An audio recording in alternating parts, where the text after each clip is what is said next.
ta yi mani cuta ba. Inda akwai amana so ba za a shirya mugunta ba. Alƙawari da ku ta saba, na kasa gane mene ba.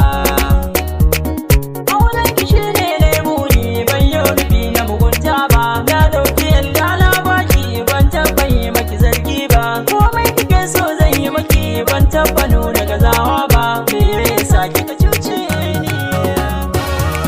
Abun da kika yi muni.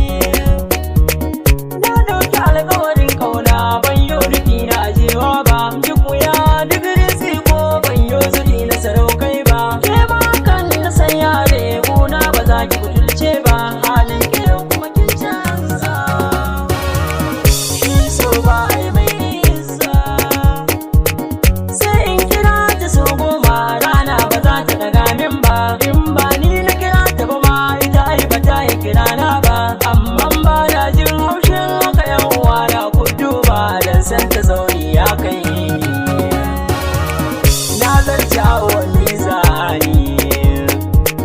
Kuma abin mamaki ba haka mun kai sabo ba. Canja tana ba ni kulawa, ni ba zan yi rufewa ba.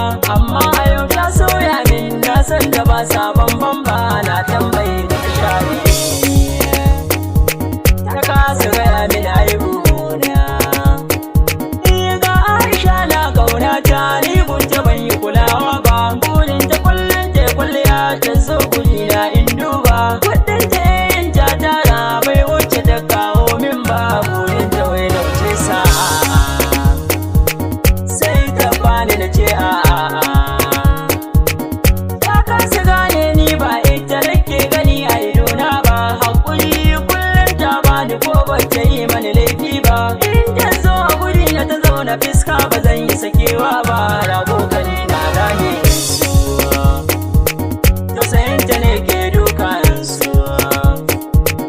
Kullum buri na bai rani kawai in aure ta, domin na matakar santa, na yabbakin halayenta. Komai na yi domin ta ne, domin kawai in burge ta.